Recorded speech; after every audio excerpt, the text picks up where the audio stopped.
챕터 5. 인내. 기다림 속에서 자라는 깊은 뿌리. 상황을 초월하는 기쁨. 하박국 3장 17절부터 18절. 비록 무화과 나무가 무성하지 못하며 포도나무에 열매가 없으며 감람나무에 소출이 없으며 밭에 먹을 것이 없으며 우리의 양이 없으며 외양간에 소가 없을지라도 나는 여호와로 말미암아 즐거워하며 나의 구원의 하나님으로 말미암아 기뻐하리로다. 우리는 때로 인생의 경계선에 서 있다고 느낍니다. 모든 것이 만족스러울 때는 믿음이 쉬워 보이지만 모든 것이 무너지고 좌절할 때 비로소 믿음이 시험대에 오릅니다. 하박국 선지자는 유다의 죄악과 다가올 심판 앞에서 절망했습니다.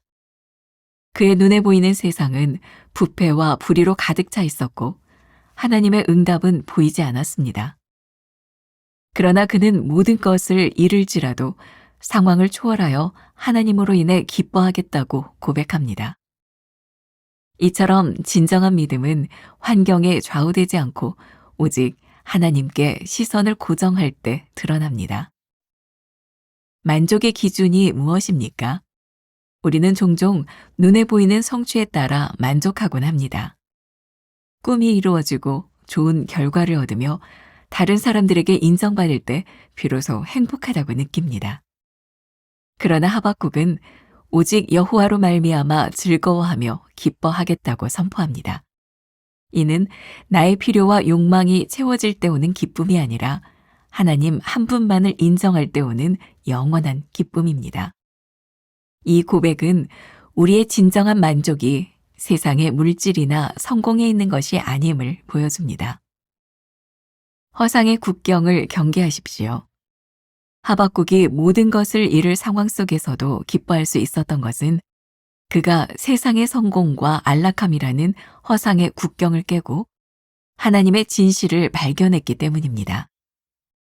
그는 눈에 보이는 현실이 전부가 아님을 깨달았습니다. 우리 삶도 마찬가지입니다.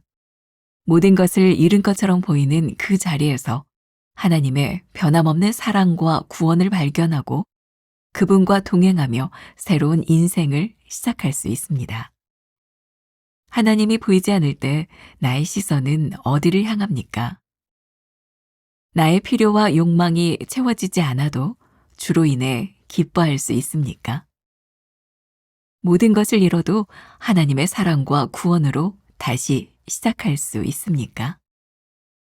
오늘은 120번째 말씀입니다. 상황을 초월하는 기쁨 이렇게 되어 있는데 이 말씀도 제가 인생의 사막을 건너는 6가지 방법 중에 이 부분은 인생의 경계선에서라고 하는 제목으로 나누었던 말씀입니다. 스티브 도나위의 책에 보면 사막을 건너는데 가장 위험한 것 중에 하나가 허상, 신기루라고 이야기를 합니다. 갈증도 나고 뜨거운 자결하는 사막 가운데서 물이 없을 때 물을 찾는 그들에게 저기 신기루가 보여요. 근데 신기루를 따라가면 죽습니다. 우리의 인생에 허상이 보일 때 그 허상을 따라가면 우리의 인생은 끝이 나는 겁니다. 그래서 오늘 질문은 우리들에게 무엇을 보아야 하는지, 우리의 상황 가운데서 우리들이 갈구하고 있던 허상, 신기루가 아니라 우리들이 보아야 할 것을 보아야 한다는 그런 내용을 우리들에게 말씀해 주고 있어요. 오늘 말씀도 우리들이 적용할 부분이 굉장히 중요하다는 생각을 합니다. 여러분들의 인생에 여러분들이 보고 여러분들이 따라가고 있는 것이 신기루인지 그것이 허상은 아닌지 정말 우리들의 삶에 본질적인 기쁨을 주는 것인지를 우리들이 보아야 될 것 같아요. 자, 오늘 본문 말씀 내일과 동일하게 이어지는데 하박국 3장 17절부터 18절의 말씀, 아주 유명한 구절이죠. 무화과 나무 잎이 마르고 포도 열매가 없어도, 잘 아시는 찬양이죠. 한번 이 찬양 한번 불러봅시다. 하박국의 고백이에요. 같이 한번 불러봅시다. 무화과 나뭇잎이 마르고 포도 열매가 없으며 감람나무 열매는 지고 논밭에 식물이 없어도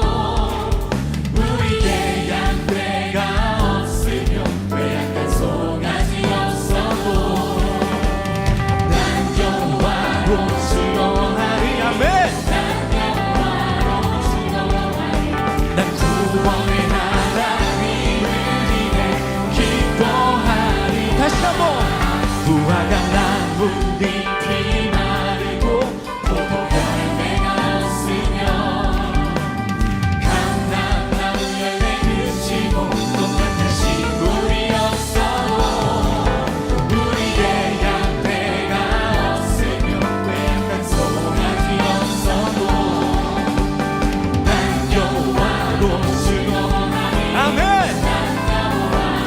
즐거워하리. 난 구원의 하나님을 인해 기뻐하리라. 여러분의 믿음으로 하박국의 결론이 뭔가요? 난 여호와로 기뻐하리, 구원의 하나님으로 인해 기뻐하리라고 하는 말을 하고 있죠. 하박국은 제가 교인들과 함께 2번이나 시리즈로 말씀을 나누었던 제가 개인적으로 굉장히 좋아하는 말씀이에요. 하박국의 인생에 참 힘들었던 것은 그의 허상이었어요. 그가 원하는 것. 근데 하나님이 보게 하셨죠. 무화과 나무 잎이 시들고 포도나무 열매가 없어도 외양간 송아지 없어도 난 여호와로 즐거워하리. 그에게 구원의 기쁨을 주시는 하나님으로 인하여 다른 것들이 아무것도 없어도 상황을 초월하는 기쁨을 가지고 살아가겠다는 고백을 하박국이 하게 되는 거예요.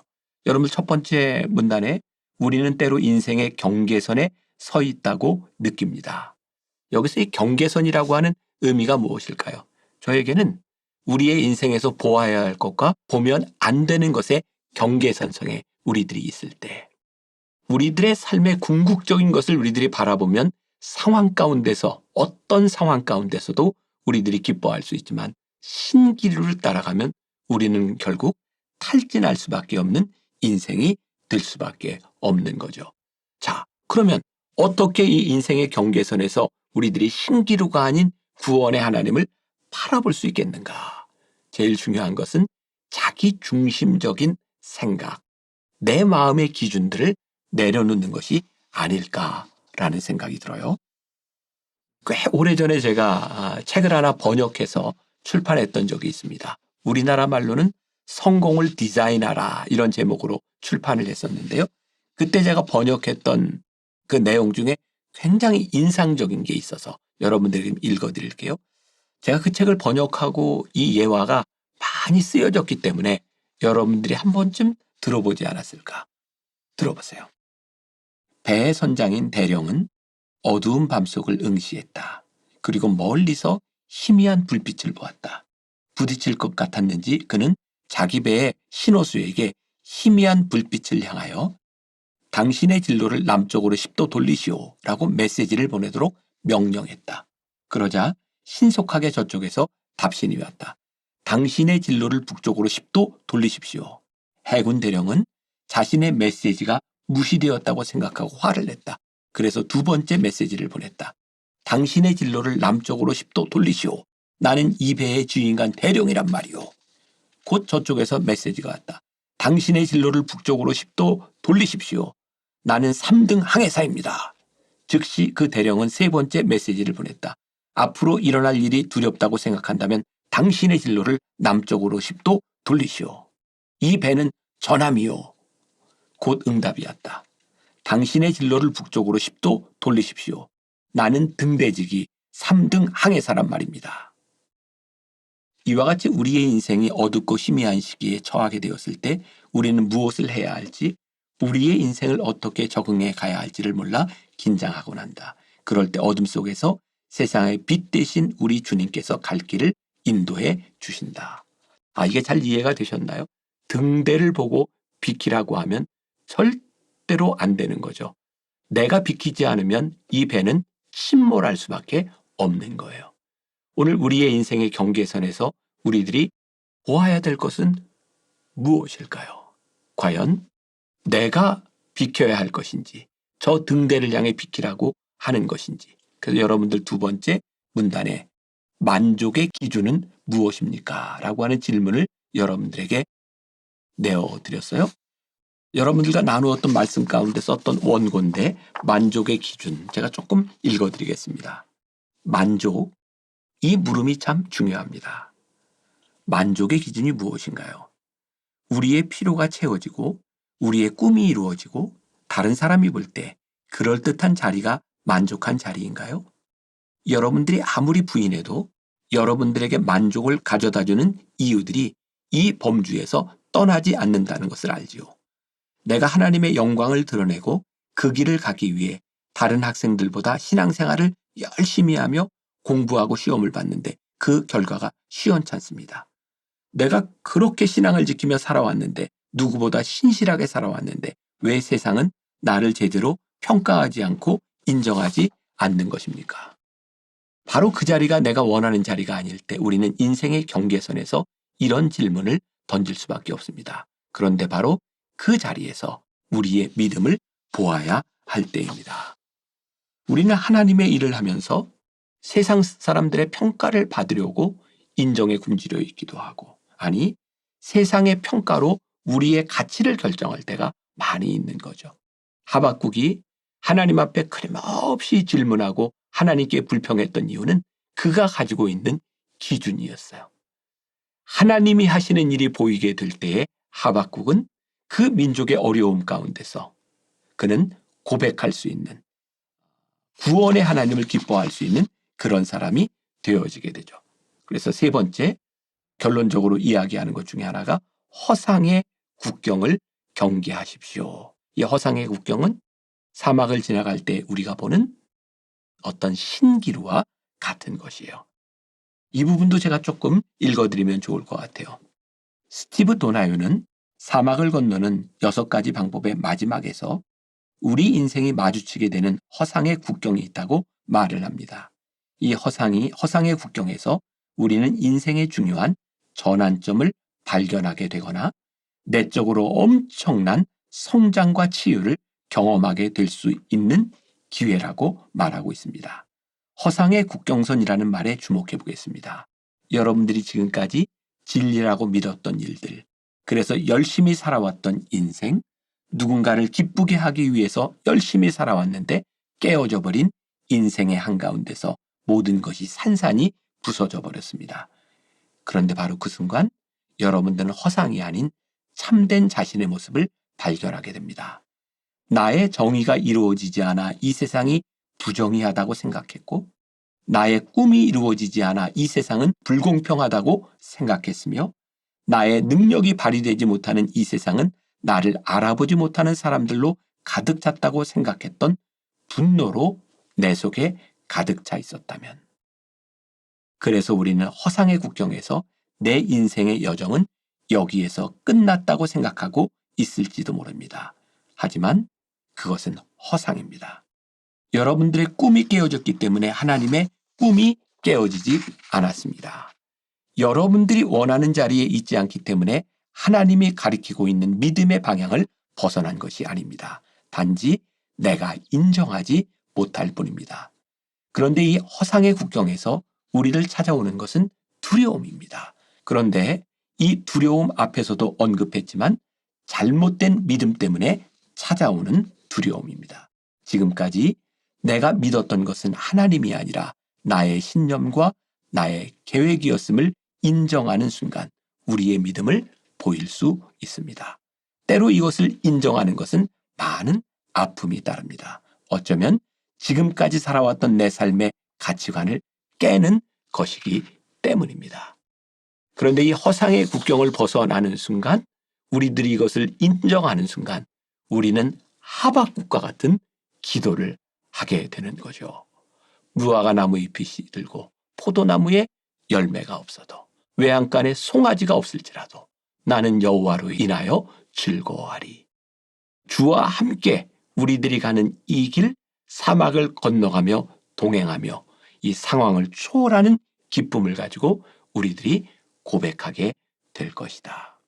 오늘 이 말씀, 여러분들의 삶에 혹시 허상의 국경에서 우리들이 잘못된 것을 보고 있었던 우리의 인생에서 돌이켜 하나님을 바라볼 수 있는, 우리를 인도하시는 하나님의 손길을 고백할 수 있는 우리가 된다면 허상의 국경에서 하나님을 찬양하게 되리라. 무화과 나무 잎이 마르고 포도나무 열매가 없어도 오늘 여러분들의 삶에 그런 하루가 되기를 간절히 소원합니다. 기도하겠습니다. 하나님, 우리의 인생의 허상의 국경에서 우리가 괴로워할 때가 많이 있습니다. 나의 꿈이 이루어지지 않는 것 때문에 원망할 때도 많이 있습니다. 그런데 오늘 하나님께서 우리들에게 주시는 음성이 있습니다. 너의 허상에서 깨어나라. 내 맘대로 되지 않는 우리의 인생 가운데 하나님의 인도하시는 손길을 보라고 말씀하십니다. 오늘 하루, 그런 하루, 허상이 깨어지는 하루가 되게 하여 주옵소서. 예수님의 이름으로 기도했습니다. 아멘.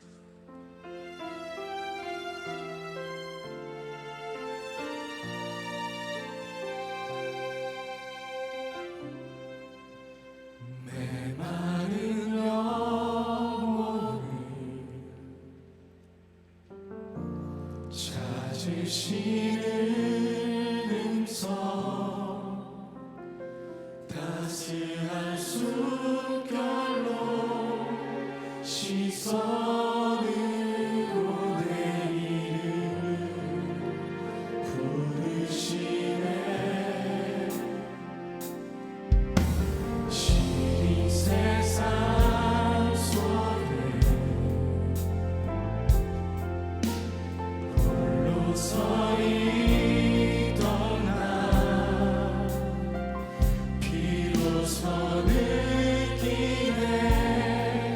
그의 손이 항상 나를 붙드셨네. 보이지 않는 손 날 이끄시니 전능자의 능력 하나님의 손길. 내 능력이 아닌 오직 하나님의 능력, 그의 손으로 인도하네.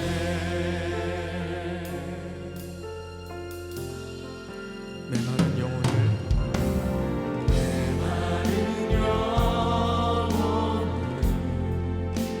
찾으시는 음성, 따스한 숨결로 시선으로 내 이름을 부르시네. 시린 세상 속에 홀로 서 있던 나 비로소 느끼네. 그의 손이 항상 나를 붙드셨네. 보이지 않는 손 날 이끄시니 전능자의 능력 하나님의 손길. 내 능력이 아닌 오직 하나님의 능력, 그의 손으로. 다시 한번 보이지 않는 손 분명히 나를 이끄시는 전능자의 능력, 그것은 바로 하나님의 손길이었습니다. 내 능력이 아닌 오직 하나님의 능력, 그의 손으로. 여러분의 목소리로 보이지 않는 손 나를 이끄시니